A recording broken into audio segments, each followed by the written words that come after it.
Hello everyone, मैं अभिषेक आप सभी का स्वागत करता हूं आपके अपने YouTube channel JKSSP online tutorial में। तो गाइस, मुझे उम्मीद है आप सभी बढ़िया होंगे और अच्छे तरीके से हमारे लेक्चर सीरीज को देख रहे होंगे। तो गाइस, आज मैं लेके आया हूं स्टैटिस्टिक्स का पार्ट 4, जिसमें हम बात करेंगे methods of collecting primary data. तो प्राइमरी डाटा को कलेक्ट करने के क्या क्या मेथड्स होते हैं, ठीक है, उनको हम आज पढ़ेंगे। तो गाइस, अपना फोकस यहाँ पे रखिए और ये हैं आपके सामने methods of collecting primary data. तो सबसे पहला मेथड जो आपके सामने है उसका नाम है डायरेक्ट पर्सनल इन्वेस्टिगेशन, ठीक है। उसके बाद इनडायरेक्ट ओरल इन्वेस्टिगेशन, उसके बाद आ जाता है इंफॉर्मेशन फ्रॉम कॉरेस्पॉन्डेंट्स, उसके बाद टेलीफोनिक इंटरव्यूज, मेल्ड क्वेश्चनेयर, और उसके बाद आ जाता है क्वेश्चनेयर फिल्ड बाय इनमरेटर्स, ठीक है। तो ये मेथड्स हैं आपके कलेक्ट करने के प्राइमरी डाटा को। तो प्राइमरी डाटा मैंने आपको उस दिन भी बताया था, प्राइमरी डाटा वो डाटा होता है जिसको हम फर्स्ट हैंड डाटा भी बोलते हैं, जो सोर्स ऑफ ओरिजिन से मिलता है हमें, जहां से वो पैदा होता है उसी चीज से जाके उसको कलेक्ट करना, उसको बोला जाता है प्राइमरी डाटा, जो प्राइमरी सोर्स से मिलता है। क्लियर है? तो गाइस, फर्स्ट मेथड रहा आपके सामने ये डायरेक्ट पर्सनल इन्वेस्टिगेशन। इसका क्या मतलब है, तो ध्यान से देखिए इसको। In this method the data are personally collected by the investigator from the informants. अब क्या मतलब हुआ इसका, कि जो डाटा है ना वो पर्सनली कलेक्ट किया जाता है इन्वेस्टिगेटर के द्वारा। किनसे? इन्फॉर्मेंट से, ठीक है। अब इन्वेस्टिगेटर कौन पर्सन होता है? इन्वेस्टिगेटर मैंने आपको बताया है कि इन्वेस्टिगेटर वो पर्सन होता है जो किसी टॉपिक पे डाटा को कलेक्ट करना चाहता है, जिसके पास कोई पर्पस है और उस पर्पस के अकॉर्डिंग ये डाटा को कलेक्ट करना चाहता है। अब ये जो पर्सन है ना, ये खुद जाके क्या करता है, डाटा को कलेक्ट करता है। किनसे? इन्फॉर्मेंट से। इन्फॉर्मेंट्स कौन है? जिनको हम रिस्पोंडेंट्स बोलते हैं, ठीक है। रिस्पोंडेंट्स जिनसे हम आंसर लेते हैं, जिनसे हम क्वेश्चंस करते हैं और वो हमें क्या देते हैं, आंसर्स देते हैं, वो कौन हो गए? हमारे रिस्पोंडेंट्स हो गए। उन्हीं को हम क्या बोलते हैं? इन्फॉर्मेंट्स बोलते हैं। तो डायरेक्ट पर्सनल इन्वेस्टिगेशन में ये कहा गया है कि यहाँ पे इन्वेस्टिगेटर खुद जाता है और पर्सनली क्या करता है, कलेक्ट करता है डाटा को इन्फॉर्मेंट से, ठीक है। अब इस मेथड की सुटेबिलिटी क्या है? सुटेबिलिटी का मतलब है किन किन जगहों पे इस मेथड को यूज किया जाता है, ठीक है। तो पहला देख लो, when the field of investigation is limited. जब फील्ड ऑफ इन्वेस्टिगेशन लिमिटेड होती है तब इस मेथड की जरूरत पड़ती है, ठीक है। अब आपको पता है छोटा सा एरिया है जहां पे आपने इन्वेस्टिगेशन करनी है, तो वहां पे इन्वेस्टिगेटर खुद जाके इन्वेस्टिगेशन कर सकता है। वहां पे इसको और पर्सन्स की थोड़ी जरूरत है, वहां पे इसको इनमरेटर्स की जरूरत थोड़ी है कि ये इनमरेटर्स भी हायर करे, वहां पे उन पे भी मतलब उनकी ट्रेनिंग का अलग से खर्चा निकाले, उनको ट्रेन करने के बाद उनका जो मतलब सैलरीज वगैरह है, जो भी इंसेंटिव्स उनको देने पड़ेंगे, उनका खर्चा निकाले, तो उसकी जरूरत थोड़ी है। अगर एरिया लिमिटेड है तो हम किस मेथड का यूज करेंगे? हम डायरेक्ट पर्सनल इन्वेस्टिगेशन का यूज करेंगे। दूसरी चीज है for high degree of accuracy. अगर आपको एक्यूरेसी हाई डिग्री की चाहिए फिर भी आप इस मेथड का यूज कर सकते हो। वो क्यों? क्योंकि यहाँ पे इन्वेस्टिगेटर खुद जाएगा, और जब इन्वेस्टिगेटर खुद जाता है और खुद डाटा को कलेक्ट करता है तो वो उस डाटा पे ज्यादा विश्वास करता है और उस डाटा को ज्यादा एक्यूरेट मानता है, ठीक है। क्योंकि एक इंसान सबसे ज्यादा भरोसा अपने आप पे करता है, ठीक है। तो अगर उसने खुद कलेक्ट किया होगा तो उसको ज्यादा एक्यूरेट मानेगा वो। क्लियर है? उसके बाद फॉर सीक्रेट इंफॉर्मेशन, ठीक है। तो अगर कोई इन्वेस्टिगेटर है जो इंफॉर्मेशन को सीक्रेट रखना चाहता है, जो भी लोगों से उसको डाटा इकट्ठा हो रहा है उसको वो क्या रखना चाहता है, सीक्रेट रखना चाहता है, तो फिर भी वो डाटा को क्या करेगा, खुद कलेक्ट करेगा। तो ये भी किस मेथड में आएगा? डायरेक्ट पर्सनल इन्वेस्टिगेशन में। फोर्थ है for direct contact with informants. अगर इन्फॉर्मेंट्स के साथ डायरेक्ट कांटेक्ट की जरूरत होगी तो फिर भी हम इसी मेथड का अप्लाई करेंगे, क्योंकि डायरेक्ट कांटेक्ट तो तभी हो सकता है ना जब डायरेक्टली जाके कन्वर्सेशन करें उससे, ठीक है। तो अगर डायरेक्ट कांटेक्ट की जरूरत है तो फिर भी आप किस मेथड का यूज करोगे? डायरेक्ट पर्सनल इन्वेस्टिगेशन का। अब हर मेथड के कुछ ना कुछ एडवांटेजेस होंगे और कुछ ना कुछ डिसएडवांटेजेस होंगे। चलो अब इनको भी पढ़ लेते हैं। तो सबसे पहले हम पढ़ेंगे ओरिजिनलिटी को।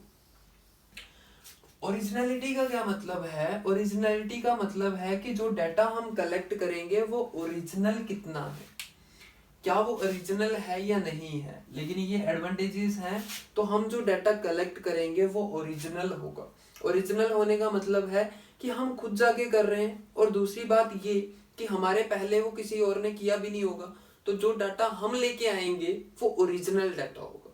क्लियर है? उसके बाद एक्यूरेसी। एक्यूरेसी तो हमने पहले ही पढ़ ली कि ये मेथड जो है वो कहाँ पे यूज होता है, जब आपको ज्यादा एक्यूरेसी की जरूरत होती है। तो अगर ज्यादा एक्यूरेसी की जरूरत होगी तो अगर इस मेथड का यूज किया तो एक्यूरेसी होना तो निश्चित है। ठीक है, तो एक्यूरेसी होगी।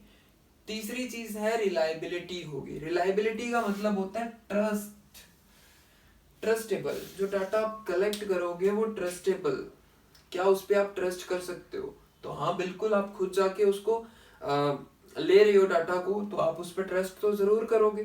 ठीक है, तो वो रिलायबल भी होगा डाटा। फोर्थ चीज है रिलेटेड इन्फो।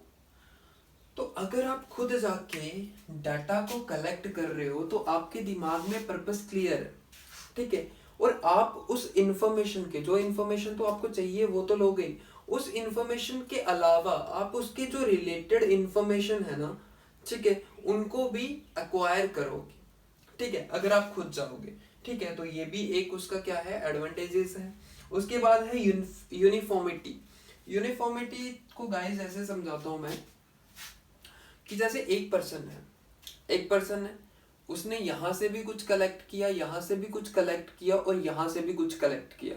ठीक है, अब ये जो कलेक्ट कर रहा है, ये पहले क्वेश्चन करेगा, उसी के अकॉर्डिंग इसको आंसर मिलेंगे। ठीक है, तो अब ये क्वेश्चन जो करेगा वो तो सेम ही करेगा ना सभी से। ठीक है, तो अगर सेम क्वेश्चन करेगा तो इनको जो आंसर मिलेंगे वो भी सिमिलर मिलेंगे। ठीक है, अगर ये किसी से पूछेगा कि भाई आपकी फैमिली में कितने मेंबर्स हैं, तो कोई 5 बोल देगा, कोई 6 बोल देगा, कोई 4 बोल देगा। ठीक है, लेकिन है तो ये क्या है, सिमिलर ही तो है। अब ध्यान से देखो कि यूनिफॉर्मिटी का मतलब है सेम होना और ऐसा डाटा इकट्ठा होना जिनको आप कंपेयर कर सकते हो। ठीक है, ऐसा डाटा इकट्ठा होना जिसको आप क्या कर सकते हो, कंपेयर कर सकते हो, उसको आप क्या बोलोगे, यूनिफॉर्मिटी बोलोगे। तो इसका एक एडवांटेज ये भी है कि ये यूनिफॉर्म डाटा हमें प्रोवाइड करता है। उसके बाद इलास्टिसिटी का मतलब ये है कि अगर आपके पास जो क्वेश्चंस हैं, ठीक है, और पर्पस आपके दिमाग में है, पर्पस आपको क्लियर है, तो अगर आपको लगता है कि किसी क्वेश्चन में कोई एडजस्टमेंट करने की जरूरत है तो आप उस एडजस्टमेंट को कर सकते हो। ठीक है, डायरेक्ट पर्सनल इन्वेस्टिगेशन में आप अपने अकॉर्डिंग किसी भी क्वेश्चन में एडजस्टमेंट कर सकते हो, क्योंकि आप इन्वेस्टिगेटर हो। ठीक है, आप इन्वेस्टिगेटर हो, आपको पता है कि किस तरीके से क्वेश्चन करने हैं और कौन से क्वेश्चन करने हैं। ठीक है, और आप इसलिए अपने अकॉर्डिंग क्या कर सकते हो, क्वेश्चन को एडजस्ट कर सकते हो। ठीक है, नीड के अकॉर्डिंग। उसके बाद आपने देखा डिसएडवांटेजेस। अब इसके डिसएडवांटेजेस क्या हैं, तो ध्यान से देखो, यहाँ पे लिखा हुआ है ओनली लिमिटेड कवरेज। तो ये तो भाई हमने यहाँ पे भी पढ़ा है कि यहाँ पे क्या है, फील्ड ऑफ इन्वेस्टिगेशन लिमिटेड है। तो ये तो लिमिटेड जगहों के लिए है कि अगर किसी छोटे से एरिया में अगर आपने इन्वेस्टिगेशन करनी है तो वहां पे इन्वेस्टिगेटर खुद जाके इन्वेस्टिगेशन कर सकता है। लेकिन अगर कोई लार्ज एरिया है तो वहां पे ये मेथड एप्लीकेबल नहीं है। ठीक है, दूसरी चीज ये कॉस्टली भी होता है। एक तो लिमिटेड जगहों पे यूज होगा, ऊपर से ये कॉस्टली भी है। कॉस्टली क्यों है? कॉस्टली इसलिए है क्योंकि यहाँ पे टाइम ज्यादा लगता है। अब एक ही पर्सन है जो हर जगह जाके डाटा को कलेक्ट कर रहा है, तो उससे टाइम तो ज्यादा लगेगा, ऊपर से मनी भी ज्यादा लगेगी और एफर्ट भी ज्यादा लगेगी। तो ये तीनों चीजों में क्या है, कॉस्टली है। ठीक है, थर्ड चीज है पर्सनल बायस ऑफ इन्वेस्टिगेटर। यहाँ पे इन्वेस्टिगेटर की पर्सनल बायसनेस हो सकती है। बायस क्या होता है कि किसी चीज को फेवर करना है तो ठीक है, मतलब जैसे अगर किसी चीज को फेवर कर रहे हैं, मतलब मान लो कि किसी चीज पे बात कर रहा हूं मैं, ठीक है, अनएम्प्लॉयमेंट की बात कर रहा हूँ। ठीक है, और अनएम्प्लॉयमेंट के लिए ये गए पर्सन कहाँ पे, लोगों के पास पूछने कि आप मुझे बता सकते हो क्या क्या कारण है अनएम्प्लॉयमेंट के। और इन्होंने जो लोग थे उन्होंने जो आंसर दिए वो एक पर्टिकुलर पॉलिटिकल पार्टी को निशाना लगाते हुए उन्होंने बोला कि भाई उसी की गलती से, उसी के कारण अनएम्प्लॉयमेंट है। ठीक है, रोजगार निकल नहीं रहे। लेकिन अब जो पर्सन ये है ना, ये सपोर्ट करता है उस पार्टी को। ठीक है, समझ रहे हो, ये उस पार्टी को सपोर्ट करता है। तो ये क्या करेगा, बाकी सारे रीजंस तो लिख देगा। ठीक है, अगर ये उस पार्टी के फेवर में है तो ये बाकी सारे रीजन लिख देगा जो अनएम्प्लॉयमेंट को, मतलब जिनसे अनएम्प्लॉयमेंट हो रहा है। लेकिन जो उस पार्टी के खिलाफ लोगों ने बोला है, मे बी उसको ये ना लिखे। तो ये एक डिसएडवांटेज हो सकता है। इन्वेस्टिगेटर ये काम कर सकता है कि भाई अगर वो किसी पार्टी के फेवर में है और उस पार्टी का लोग विरोध कर रहे हैं तो मे बी वो शो ही ना करे उस चीज को, किसमें, अपना जो भी स्टैटिस्टिकल जो भी डाटा उसके पास है उसमें शो ही ना करे। तो ऐसा हो सकता है, ये इसका क्या है, एक डिसएडवांटेज है। ठीक है, अब देख लेते हैं हम इसके प्रिकॉशन। तो प्रिकॉशंस को गाइस ध्यान से देखिए। सबसे पहले जो इन्वेस्टिगेटर है should be well versed with statistical techniques. उसको जो स्टैटिस्टिकल टेक्निक्स है उसके बारे में अच्छे से पता होना चाहिए, अच्छे से नॉलेज होनी चाहिए। ठीक है, ये पहला प्रिकॉशन है। इस प्रिकॉशन को लेके ही चलें, जब भी करना होगा ये वाला मेथड अप्लाई करना होगा। दूसरा, investigator should be familiar with language culture of concerned area. अगर किसी एरिया में जाते हो आप इन्वेस्टिगेशन के लिए तो आपको उनकी लैंग्वेज और उनके कल्चर का अच्छे से पता होना चाहिए, फैमिलियर होने चाहिए उस लैंग्वेज। अगर देखो कोई पर्सन है जो इन्वेस्टिगेशन के लिए गया है और वो जिस गांव में गया है या जिस शहर में गया है, जिस घर में गया है, उन्हीं की लैंग्वेज में अगर बात करें तो ठीक है, इमेजिन करो कि अगर कोई पर्सन है आप ही के घर में आया है और आप ही की लैंग्वेज में बात करे, आप ही के कल्चर का हो। ठीक है, तो आप क्या करते हो, यार तू तो मेरा अपना भाई है। ठीक है, तो फिर अगर ऐसी सिचुएशन आती है तो फिर क्या होता है, अगर आप कोई भी क्वेश्चन करते हो तो पर्सन उस क्वेश्चन का मतलब बहुत ही अच्छे तरीके से आंसर दे देता है। ठीक है, तो अगर आप इन चीजों से फैमिलियर हो उस कंसर्न्ड एरिया के जहां पे आपने इन्वेस्टिगेशन करनी है, तो आपके लिए बहुत ज्यादा आसानी हो जाती है वहां से आउटपुट लेना, वहां से डाटा अच्छे से कलेक्ट करना।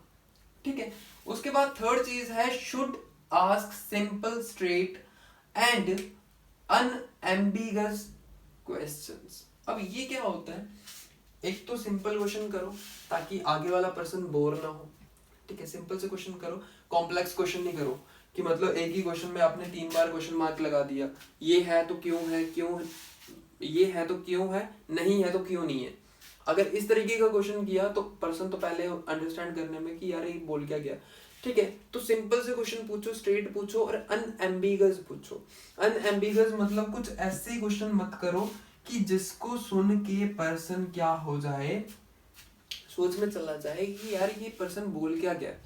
ठीक है, कि मतलब जिसको वो अच्छे से समझ ना पाए।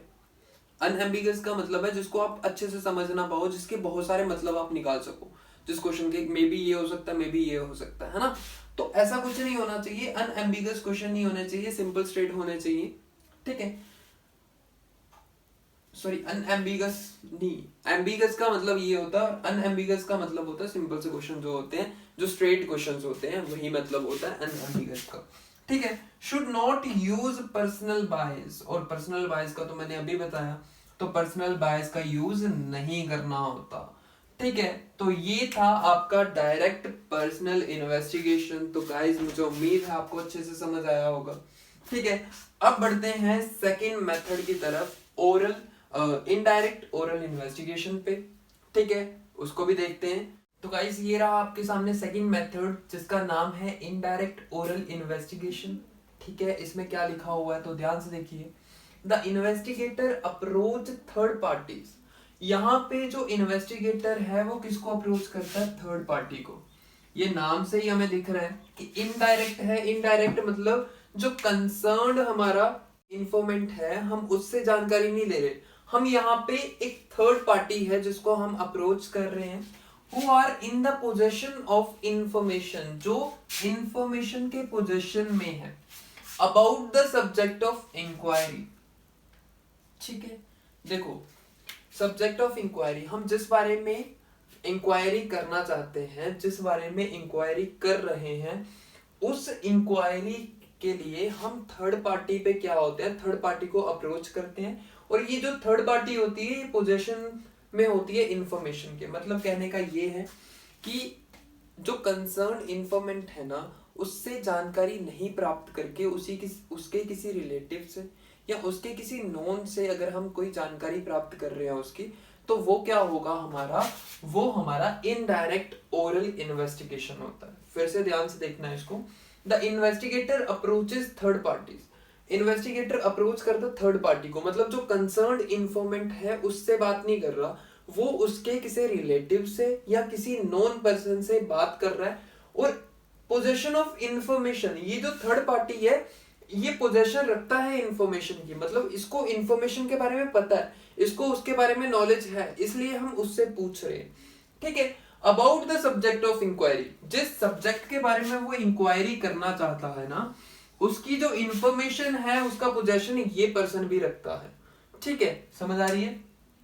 तो जो कंसर्न है, जिससे जानकारी लेनी चाहिए थी, ठीक है, उस पर्सन से ना लेके किसी और पर्सन से जानकारी लेना, उसको हम कहते हैं इनडायरेक्ट ओरल इन्वेस्टिगेशन। जैसे एग्जांपल के तौर पे हम ले लें, जैसे कोई एक्सीडेंट होता है, ठीक है, तो वहां पे जब मीडिया वाले पहुंचते हैं तो वहां पे अगर जिसका भी एक्सीडेंट हुआ है अगर वो बोलने की हालत में नहीं रहता, तो मीडिया वाले किससे पूछते हैं, वहां पे जो जितने भी सराउंडिंग में लोग होते हैं जिन्होंने वो चीज देखी होती है, ठीक है, तो उनसे पूछा जाता है कि क्या हुआ, किस तरीके से ये एक्सीडेंट हुआ, है ना। हर एक चीज किससे पूछी जाती है, जो लोग वहां पे होते हैं। तो कंसर्न इन्फॉर्मेंट से हमने कुछ नहीं पूछा, जिससे पूछना चाहिए था, ठीक है जिसका एक्सीडेंट हुआ है हम उससे तो नहीं पूछ रहे, हम किससे पूछ रहे हैं, जो थर्ड पार्टीज हैं, ठीक है, जिन्होंने उसका एक्सीडेंट होते हुए देखा है, हम उनसे जानकारी लेते हैं, उसको हम बोलते हैं इनडायरेक्ट ओरल इन्वेस्टिगेशन।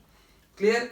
अब इसकी सुटेबिलिटी देखो ये सुटेबल कहां कहां पे है, किन किन जगहों पे ये मेथड यूज होता है। तो पहली चीज है when the field of investigation is large, जब फील्ड ऑफ इन्वेस्टिगेशन लार्ज हो, ज्यादा हो, बड़ी हो, जब एक बड़े एरिया में हमने क्या करना है, बड़े एरिया में हमने इन्वेस्टिगेशन करनी है, उस टाइम पे हम किस मेथड का यूज करते हैं, इनडायरेक्ट ओरल इन्वेस्टिगेशन का।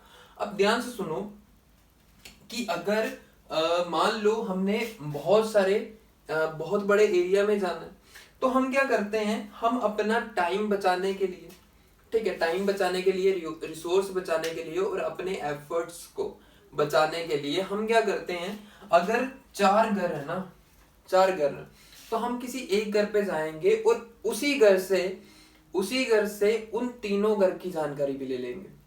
ठीक है, तीनों घर की जानकारी भी ले लेंगे, बजाय कि हम हर एक के घर जाएं, उसके बजाय हम क्या करेंगे, एक ही घर में जाएंगे और एक ही घर से तीनों घर की इंफॉर्मेशन ले लेंगे।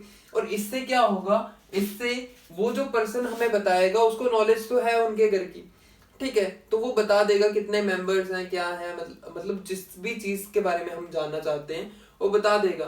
तो इस चीज को हम क्या बोलते हैं, इनडायरेक्ट ओरल इन्वेस्टिगेशन। और जब फील्ड लार्ज हो, जहां पे इन्वेस्टिगेशन करनी है, अगर वो फील्ड लार्ज है तो फिर हम किसका यूज करते हैं, इनडायरेक्ट ओरल इन्वेस्टिगेशन का।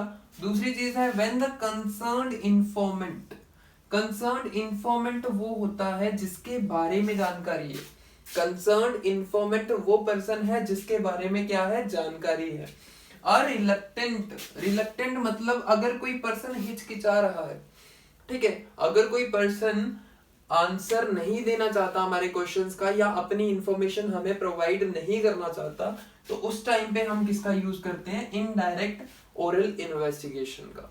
थर्ड चीज देखो, व्हेन सीक्रेट और sensitive information about concerned informant, क्या, ठीक है, कंसर्न्ड इन्फॉर्मेंट्स के लिए अगर हमने कौन सी जानकारी, उसकी सीक्रेट और उसकी सेंसिटिव जानकारी अगर प्राप्त करनी है तो हम फिर भी किसका यूज करते हैं, इनडायरेक्ट ओरल इन्वेस्टिगेशन का। अब इस चीज को ध्यान से देखिए, सीक्रेट और सेंसिटिव, मान लो जैसे वो होती है जासूसी करते हैं लोग, ठीक है, वो भी इसी में आएगा, ठीक है। तो हम किसी के सीक्रेट ही जानना चाहते हैं, हम किसी के सेंसिटिव इंफॉर्मेशन लेना चाहते हैं। सेंसिटिव इंफॉर्मेशन वो होती है कि अगर मतलब किसी के साथ कुछ हो जाता है, ठीक है, और उसकी जानकारी हमें चाहिए।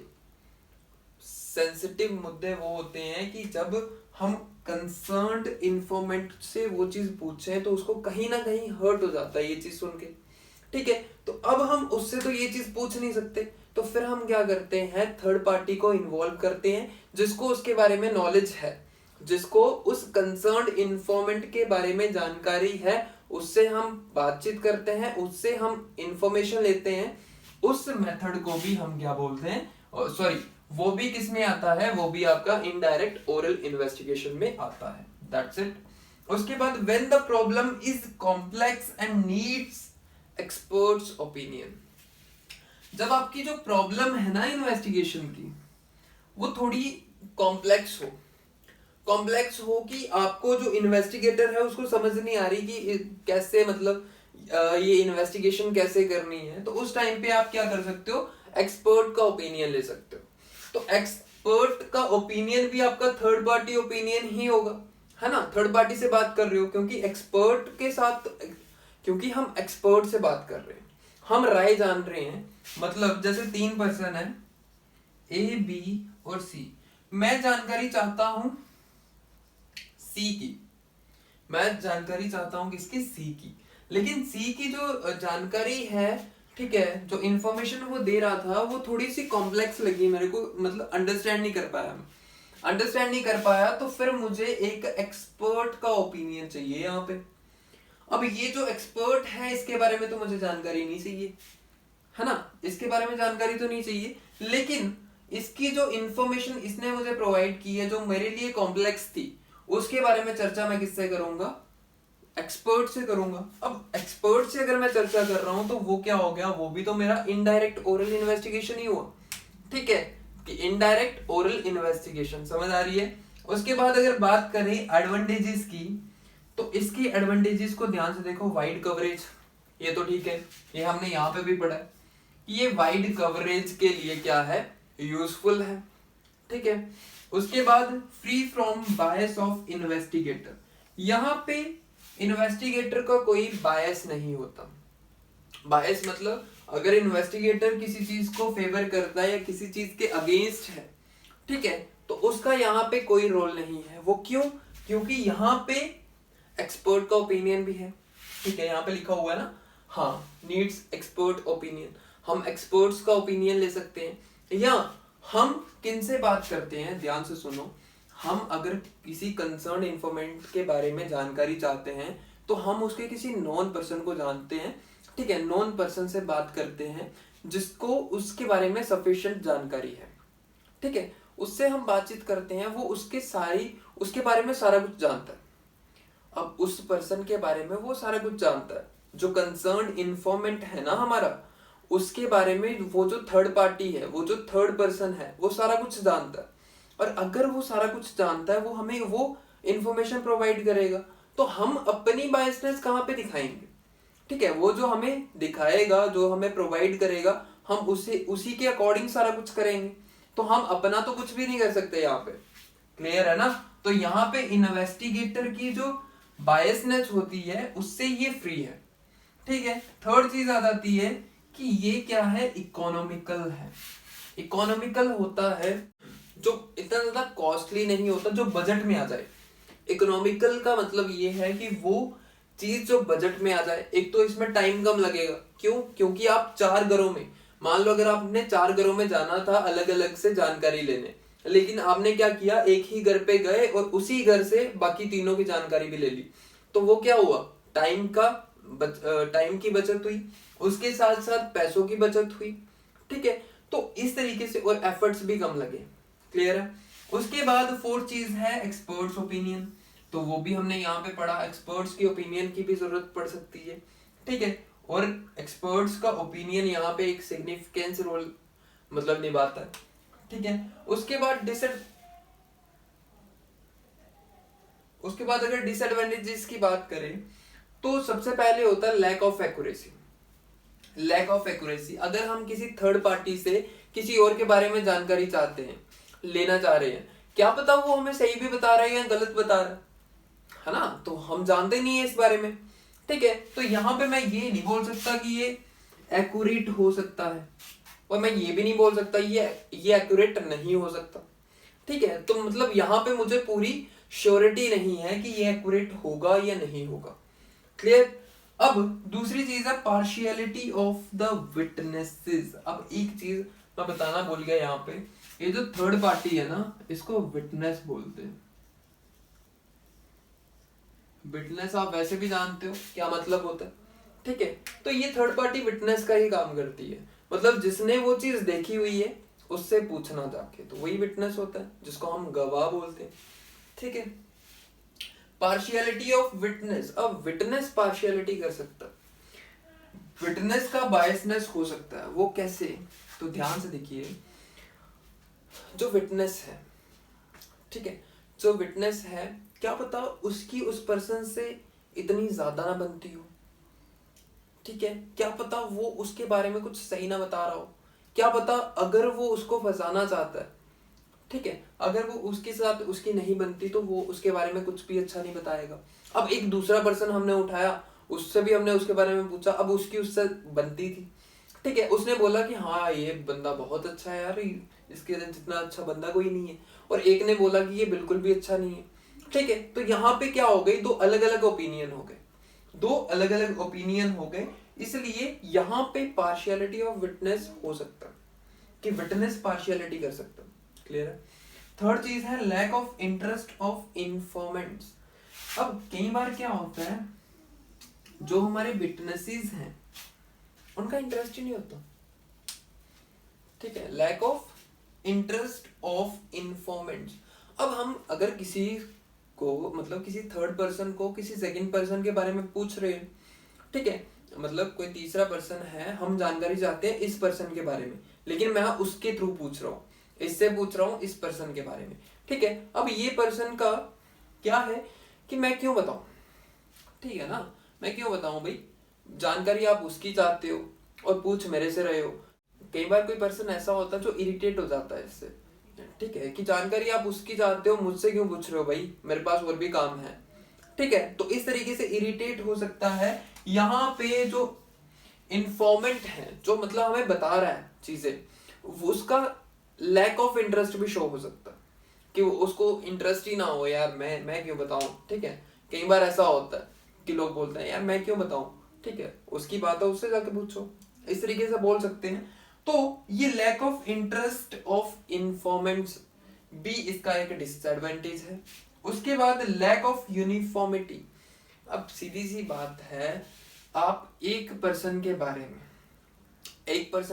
में उसके सराउंडिंग में जो लोग हैं उनसे पूछ रहे हो, ठीक है। कोई पर्सन बोल रहा है कि यार वो बहुत अच्छा है, कोई पर्सन ऐसे बोल रहा है कि यार वो बहुत बुरा है, ठीक है। तो अलग अलग राय रख रहे हैं लोग, अलग अलग राय रख रहे हैं, तो यूनिफॉर्मिटी कहां से होगी,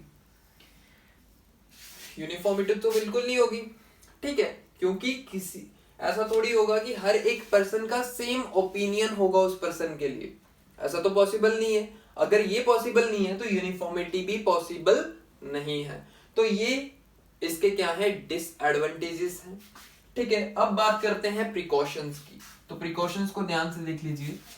number of witness should B large, number of witness should B large.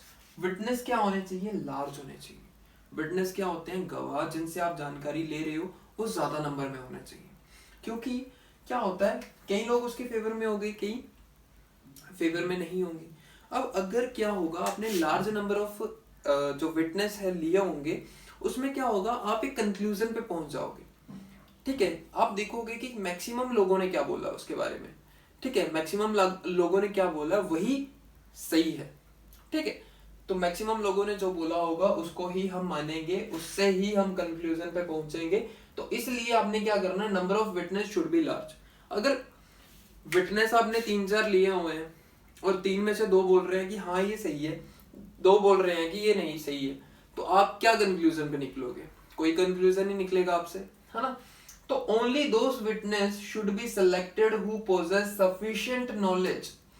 उसी विटनेस को हमने सेलेक्ट करना है जिसके पास sufficient knowledge about the proposed investigation. जो प्रपोज्ड इन्वेस्टिगेशन है, जिस इन्वेस्टिगेशन की हम बात कर रहे हैं, ठीक है, उसके बारे में उस विटनेस को सफिशिएंट नॉलेज होनी चाहिए, इतनी नॉलेज होनी चाहिए ताकि वो हमारे सामने हमें बता सके उसके बारे में, ठीक है। उसी विटनेस को हमें सेलेक्ट करना चाहिए, ठीक है। Always cross check system to ascertain accuracy. और हमेशा क्रॉस चेक करते रहना चाहिए, क्रॉस चेक करते रहना चाहिए कि ये जो एक्यूरेसी, क्या ये जो चीजें बताई जा रही हैं क्या उसमें एक्यूरेसी भी है, क्या वो चीजें एक्यूरेट है भी है या नहीं, तो उसको भी चेक करते रहना चाहिए, ठीक है। ये प्रिकॉशंस हैं। और neither believe nor disbelieve the given information. और कभी भी हम क्या करना चाहिए, ना तो उसको 100% बिलीव करना है और ना ही 100% उसको डिसबिलीव करना है, ठीक है। जो भी इंफॉर्मेशन आपको प्रोवाइड की जाएगी, आपको दी जाएगी, उसको ना तो 100% ये बोल देना कि यार ये एक्यूरेट नहीं होगी, और या तो ये भी नहीं बोल सकते कि ये एक्यूरेट नहीं हो सकती, ठीक है। Possibilities are there, okay. तो इस तरीके से आपका हो गया इनडायरेक्ट ओरल इन्वेस्टिगेशन। तो मुझे उम्मीद है गाइस आपको अच्छे से क्लियर हुआ होगा ये चीजें। अगर आपका कुछ भी कहीं भी डाउट है तो आप कमेंट सेक्शन में जरूर बताएं, हम उसका जो भी उसको क्लियर करने की पूरी कोशिश करेंगे। Okay, thank you guys.